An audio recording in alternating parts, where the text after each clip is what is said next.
Ойлонгон адам ойгонот. Жанын алгыч периште келип жанды алган ойгонот санан.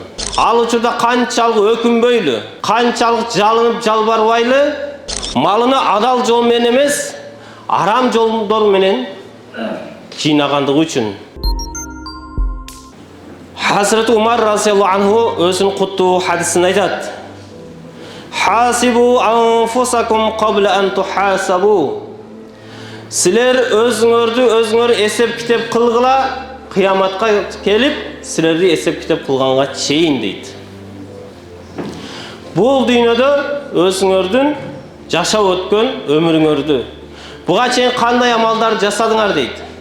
Ошол жасап өткөн амалыңарды, өмүрүңөрдү таразыга салып, эсеп китеп кылып көргүлө дейди.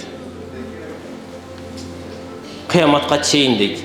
Кыяматка баргандан кийин туугандар, кыяматка баргандан кийин таразыга түшкөндөн кийин, амал дептерлери таразыга койгондон кийин, жакшы, жаман амалдар таразыга тарткандан кийин ал учурда кеч болот.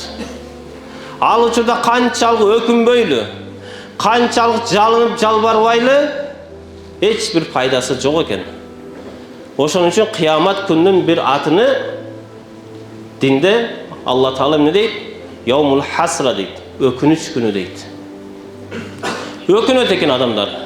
Кыяматка барганда көпчүлүк инсандардын баары өкүнөт экен ошол жерде.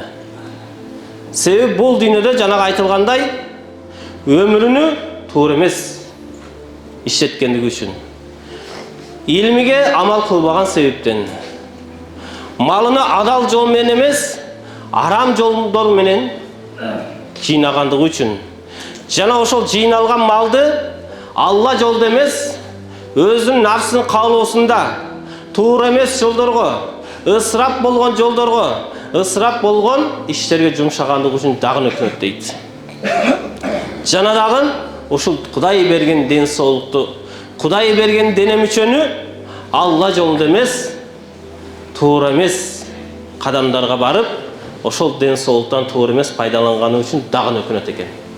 Ошон үчүн кыямат күнүнүн bir атыны Алла Таала эмне дейт? Яумул хасра, өкүнүч күнү дейт туугандар. Бул дүйнөдөн канчалар өттү кетти тууганым. Биз да билбейбиз канча өмүр калды. Канча өмүр калды тууганым. Ойлонушубуз керек. Ойлонгон адам ойгонот. Ойлонбосок эч качан ойгонбойбуз. Жанын алгыч периште келип жанды алган ойгонобуз анан. Кабырга жалгыз койгондо караңгы көргө кирген ойгонобуз. Ошон үчүн Hazreti Umar radhiyallahu anhu айтат. Өзүңөрдү ушул дүйнөдө таразыга салгыла дейт.